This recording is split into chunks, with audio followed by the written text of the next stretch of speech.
favorite song is हर कोई चाहता है मुट्ठी भर आसमां. Yes. Have you heard? सुना है. You understand मुट्ठी? मुट्ठी भर, yes. It's a Handful. हर कोई चाहता है मुट्ठी भर आसमां. So you got your मुट्ठी भर आसमां. So congratulations.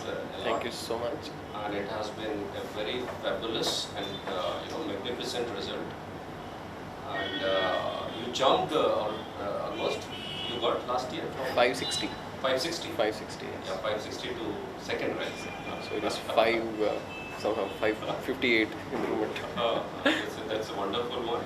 So once again, congratulations to you. Thank you so much. And wish you all the best. Now you have to keep intact this Mutti Bhar Asman, right? Yes. I also believe that. No, at the end of the day, this is just an examination. Yes. The real litmus test is how we perform as civil servants. So with this rank, and once you are into civils, then you have more responsibilities. Indeed. And as you are, ardent fan of Satre, along with responsibilities. Yes. Those are inevitable. Along with your freedom comes responsibility, and you cannot afford to procrastinate. Yes. That has been there. So fine. In this second attempt, what has been your turning point? I mean, what extra you did? Because I believe your first attempt, serious candidate takes it very seriously. Yes, right? yes. And first attempt is the golden attempt. And he prepares, in this attempt only I have to get first rank. Yes. If not in that attempt, then what extra needs to be done? And what has been turning point for you? First of all, like in my first attempt, while I was in the college itself, so I had appeared in my last semester. So somehow the time constraint was genuinely there. Okay. So because of that, I could not probably put enough energy into both my GS as well as optional subject. But somehow, kisi subject I did not get that good marks. Okay. So when the result came out, the first thing that I did was I tried to analyze my score in each and every subject.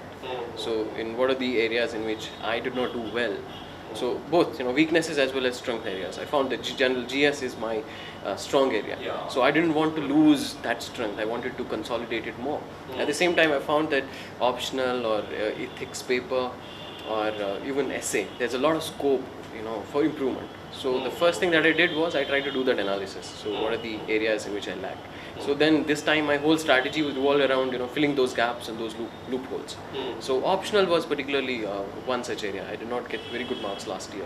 So this time I did put a lot of effort and a lot of energy into improving my optional.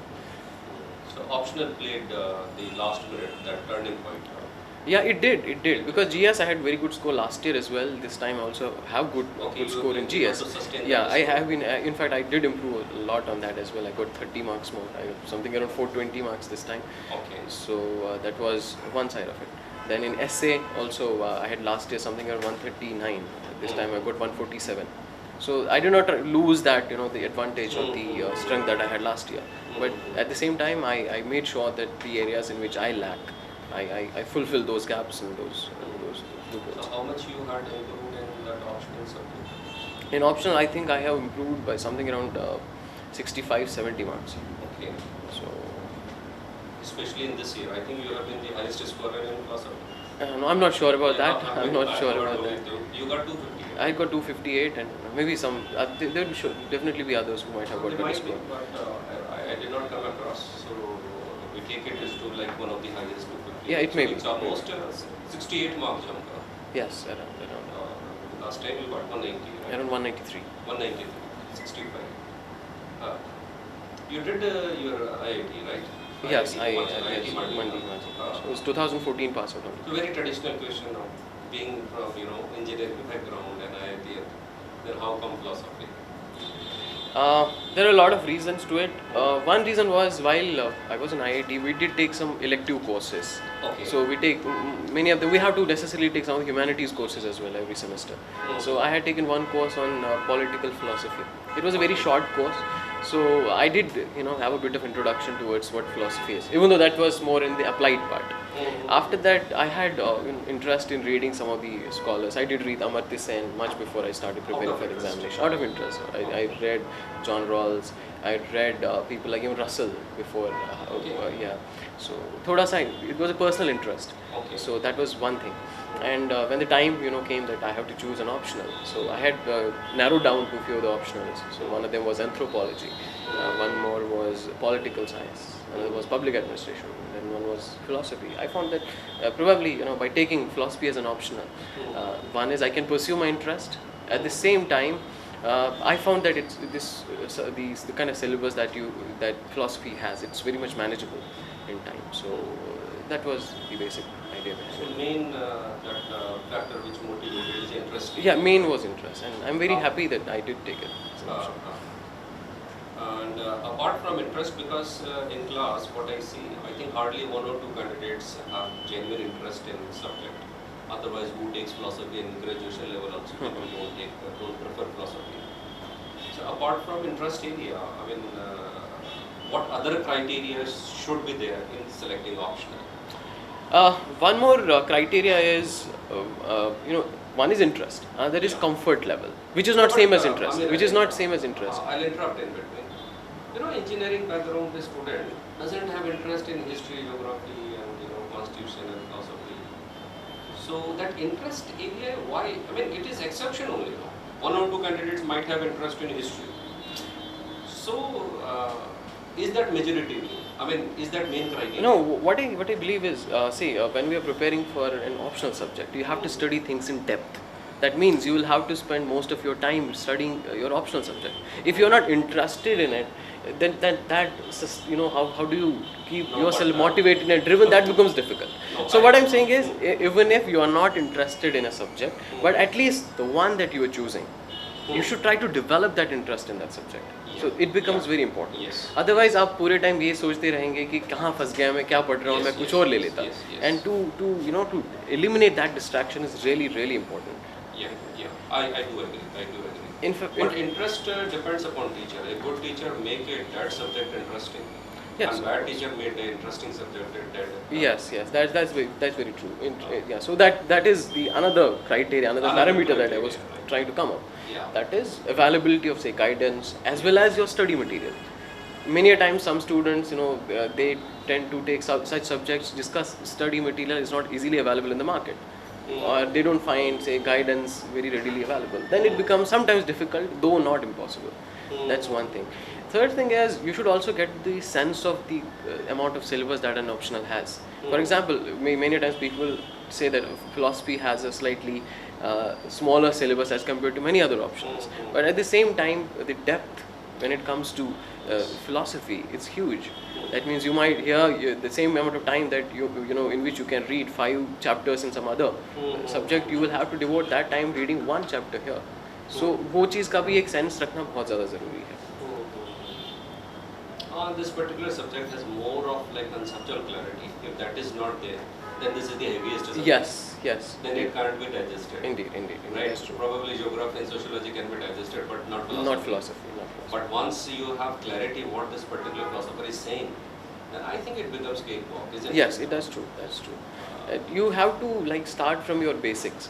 For example, you cannot straight away jump to one philosopher. So before that, you should at least have some clarity in concepts like what is materialism in first place, what is idealism, okay, so what is orthodox philosophy, what is unorthodox philosophy. These are the So yeah, some things you need. And after that, when you are reading a philosopher, you don't have to read him in silos. So you have to understand that particular philosophy in an overall context, in a broader overview. So वो चीज़ें भी बहुत ज़्यादा important हैं. Almost a decade back, I started philosophy in English medium. In Hindi medium, it was well established. It's a very popular subject. It was like digging well in desert. You can understand it, right? And even today, people are very apprehensive. And so many myths have been associated. That philosophy means, that kind of picture philosopher means, that ki ye to gaya kaam se types. So is it really so? I mean, No, I don't think it is so. One is from an academic point of view. Yeah. When we study it, say, it's an amazing subject. As we know that every subject somehow starts from philosophy and ends in philosophy. And more important is that when we talk about philosophy, the kind of approach philosophy as a subject has, it does enrich you. It does you bring in a lot of value addition to you. So that comprehensive view of things, that that rationality, that criticism, that criticality that comes in your approach, that becomes very important. And somehow मुझे लगता है overall in present day scenario, a subject like philosophy is really very important. So that's on one side. But when you talk about it from examination point of view, here we have to take something into consideration. One is that इसको खाली पढ़ना ही नहीं है, आपको बहुत deeply समझना बहुत ज़्यादा ज़रूरी है. You have to understand things really well. And after that, consolidate what kind of writing you have, what kind of writing skills you have, how to write well answers, how to structured answers. Those things also need to be kept in mind. That goes without saying. Revision and writing practice has to be there. Yes. Right? I used to say, I still say that, my standard of revision, you might have heard 20 revisions. Is it exaggerated, the figure? No, I don't think it is exaggerated. Revision is really, it's a key when it comes to an optional like philosophy. Because when in first class, when I said, you have to revise 20 times. So I can understand if yes. the pressure will say here what he's saying. Many a times you think that, it's kind of wild. That if you start taming it for a week, you'll forget what you have read a week earlier. So it's very important to keep revising regularly. So I think that time management and your study plans do come handy when it comes to the subject. Right.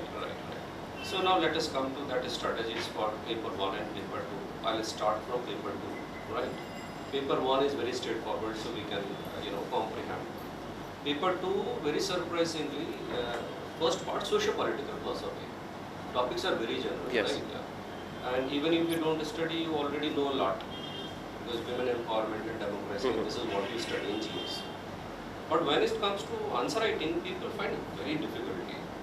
And they repeatedly ask, sir, what needs to be written? And how it is to be written? Things are not clear in spite of my efforts. So I would like to hear from you that in socio-political, what should be the approach? What should be the nature? And how it is different from your GS? Yes, exactly. I think in socio-polity we have to understand that it's an applied part of philosophy.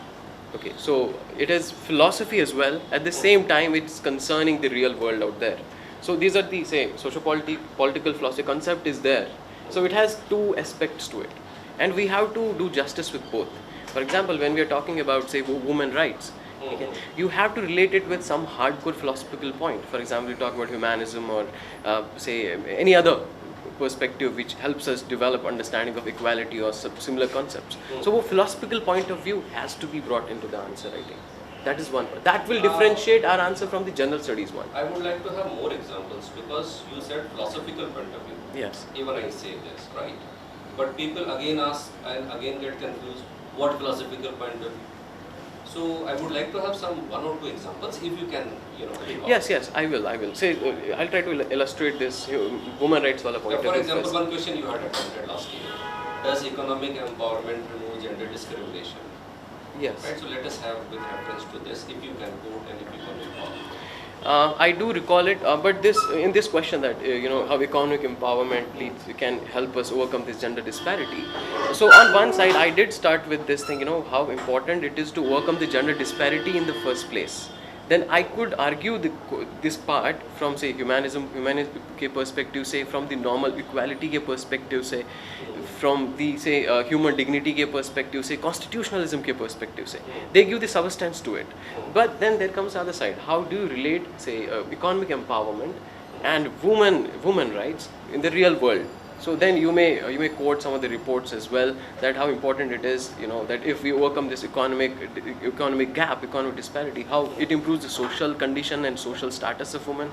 So I remember there was last year a number of reports had come up. There was one report by McKinsey. It was called The Power of Parity, in which it had said that if in India, if we overcome this gender gap in labor force participation rate, so somehow we can add up to somewhere between 26 to around 60% of our GDP. So it similarly, there was one more report by World Bank which had also cited similar studies. So for example, you might be knowing that this time something around 28.8% is the female labor force participation rate. When it comes to men, it's more than 82%. So these are the real figures which concern us. At the same time, when you look at from the sociological point of view, we also understand that if women have ownership rights when it comes to land, when it comes to say even normal professions, high-end professions, they do get better treatment and better social status. So that is one of the concern as well. Then it also comes up to your normal freedom ke perspective se. That means if economic opportunity gives them that economic freedom, so they can decide for themselves, they stay less dependent on men. So you have to argue on those lines. So my whole point here is that on one side you do refer to some of the hardcore philosophical perspectives, concepts like humanism, like equality we are talking about. Justice. Yes, justice, human rights, and many others. You do discuss them in light of what is being asked. At the same time, you also relate the things to the real world. Okay, you don't have to forget that. So then you can describe them from different perspectives. Say in this very question, you could talk about from economic point of view, from social point of view, from cultural point of view, from historical point of view. So a number of point of views. So the balance has to be there between the two aspects of it. So the first part, it will differentiate our answer from say political science Yes, tool. yes. He will talk about only the Thinkers part. the other part. I mean, this is what we need to understand, right? Any other thing which you would like to share on socio-political? Yes, I think one more thing, it's very important how you observe things. So the examples that you can draw from your day-to-day life, from newspapers, whatever, they become they substantiate your answer well. Because that as we say that the second paper is more about subjectiveness. A lot of subjectiveness is there. That two people can write that one answer in completely diametrically different ways, yet they can get good marks. But to bring in a bit of objectivity in your answers, those examples from day-to-day life, those observations, they become very important. So I would suggest that when you are reading newspapers, at the same time keep track. Okay, we have one concept in say caste system is in our paper 2. So what is there some parallel? What are some examples that come in the news, or some instances that come in the news that you find much related to them? Then you can use them liberally in your answers. They make your answers better and more substantial. At the end of the day, knowledge is power, right? You should be updated. with Yes, current, yes, you have. thinkers. And instead of thinking what to write, GS answer or philosophy answer, you should see question. Yes. And you should develop answer of it rather than getting stuck up. Yes, कि GS exactly. का लिखना है, philosophy Philosophy का का लिखना लिखना है. Right. So this is why I'm discussing again socio-political, because it is really problematic. Because in paper 1 we can struggle, lay down this is what the structure is. So am I right to say that socio-political is more closer to essay paper? Yes, approach is somewhere similar. Approach is somewhere similar, because in essays as well, say you have a particular topic, then you argue on the topic, you come up with a thesis, then through the body of the essay you try to substantiate what you have written in that thesis. So similar thing is we do in the questions in socio-political philosophy. Say there's a question, then we try to put forward some arguments to substantiate what we want to say. That argumentation becomes very, very important in both the cases. At the same time, these are not divergent from the world that's there outside. Okay, we have to actually relate things to the society, to the world, to the state that is outside. So that becomes really important. And all these things you can experiment in answer writing sessions. Yes, it becomes very important. You do experiment and your teacher will be able to tell you this is right, this is wrong. This is wrong. That's I true. remember, I think you have not missed any of the answer writing sessions. No, I didn't. I made it a point that I practice answer writing a bit. I did it in tests here as well. So that There are only few people who have 100% attendance. You are one of them. I remember during before mains, those 5 days last summing up classes we had conducted. Yes. In first half you were not there. Yes. Right. So I immediately asked to my work here, where is Amit? Yes. Information diya hai, nahi diya. So then he saw list ki sir message has been conveyed. I was not ready to accept here. He got message and he is not coming. Then somehow I think your friend had told, and then in the second half you. Yes, I rushed in the second. Right. That's true. That's wonderful. Yeah. Achha, let us come to paper 1. Any very crucial tips in paper 1, Indian and Western philosophy? Yeah, some things which I found are really important. One, you referred to revisions. They are really, really important. तो बिना revision के you can't take it forward. कई बार ऐसा होता है. 20 revisions is. It's digestible and it should be the standard. It's very important. Just interrupt. How many revisions you made? So let us I would have between pre and mains, I would have done 5-6 revisions. Okay. As many as that. Uh, And that's one thing. Second thing, I found in like Indian philosophy, somehow we can manage things. In Western philosophy, generally people find problems. The main reason for that is, say, if we're reading, say, Descartes. So, हमारे syllabus में, in our syllabus, there are specific topics, say freedom and determinism, or this God and soul, or this and that. We tend to read only those topics. Okay, what happens is we lose the larger track, larger overview. So that creates a problem. But instead, what we should do is, when we are reading a philosopher, especially in the Western philosophy, we should read the philosopher holistically first. Yes. So even if those things which we are studying, they might not be asked in the examination, yet they'll help us understand the important areas Yes. better and also answer them better. So we should not do that. That is one part. Second thing is, in this in paper 1, the linkages become very important. How do you link one philosopher with the other? How do we associate the improvement in another's philosophy over the first one? How do you relate the criticism which some other philosopher has done to the first philosopher? Those linkages are very important. Comparative. Yes. So I would suggest a mathematical or graphical approach really helps. So you're reading one philosopher, try to make some flow chart or some graph of different concepts, try to relate them, make some webs and all. Then come out to the next one, try to connect the dots. So that mental exercise, mind mapping, really helps. Yes. So and at the same time, philosophy is all about speculation. It's like a philosopher is sitting somewhere and he's thinking about whole big universe. Somehow preparation में भी थोड़ा सा वैसा आना चाहिए. That is, you are sitting somewhere, you talk about say what is the ultimate matter of universe. You should have a brief idea. Okay, from this point of view it is this, from this point of view it is this. So एक complete picture को हमेशा आपकी नज़रों में होना चाहिए. I'll say in another way, to understand a philosophy, you need to get into him. I mean, you become that person. You become that person. And then you think. I think it does very amazing results. It does. It does. Immediately you understand, It okay, does. this is what he's saying. Right, this is another wonderful way. I usually say one thing in Western philosophy, कि कोई भी philosopher कहीं से आ रहा है, कहीं जाता है. Any philosopher is coming from somewhere and will go somewhere. Go somewhere. Indeed. Isn't it? For example, Spinoza is there. So Spinoza is coming from Descartes. And is going to Leibniz.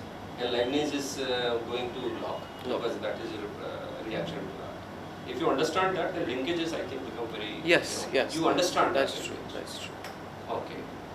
Fine. Any last thing about subject preparation? Any other tips or? Yeah. One more thing is, like at the end of the day, what we are writing in the examination hall, that is all matters. आपने किसी philosopher पे पूरा PhD किया होगा, but if you are not able to write there well, so and that answer writing is a skill. By skill I mean something which can be acquired. So I think practicing answers, is really important. So I would suggest you attend test series. In fact, I remember that this time between my pre and main examination, I wrote 26 tests. So half of them in optional and half of them in GS. So they did really help a lot. उसमें 2-3 फ़ायदे होते हैं. एक side से ये होता है कि जो क्वेश्चन आपसे पूछा गया है, you are able to answer that precisely well. So वो clarity ज़्यादा रहती है. At the same time, you also get that art of managing time. Yeah. That it's not that you only answer few of the questions well. You have to answer all the questions well, because if you won't answer, somebody else will. Yes. So And what is point in getting so much understanding and clarity and content if you are not able to write it? So all those useless things. initially there's that inertia that you don't want to write. You feel hesitant. मैं कैसा लिखूँगा? Test लिखूँगा तो sir will feel very कि क्या बकवास लिखा है इसने. तो वो उस fear को yes तो उस fear को पहले overcome करना है. It's that that static friction kind of thing. जो ज़्यादा होती है kinetic friction से. So initially we have to push ourselves to overcome that initial friction. बहुत ज़्यादा ज़रूरी है वो. But I don't think there is anything which can somehow replace the need for answer writing and practicing answers. Last year only, I started one practice. I just want to comment on that so that I can work upon it. Live answer writing session. Right, one is test and all that. Another is live answer. I used to write questions that you are supposed to write in 5 minutes. Yes. I mean, just comment on that. I think that's pretty useful, because at the end of the day, examination was also a live answer writing session. Yes. You don't know what they're going to ask, so I think that it really helps. One is you are not prepared well, Still you have to answer the question. That actually brings your all that understanding forward. Otherwise क्या होता है, अगर हमने topic बताया है इस चीज़ का test होगा, we'll just mark it up and come here and it's very easy to jot it down. But when जब हम एग्जाम में पहुंच जाते हैं, so वो mugging वाला part is completely gone. So there what you write is what you actually understood. So that I think that those live answer writing sessions will very useful. Very competent. Yeah, very useful for developing that skill.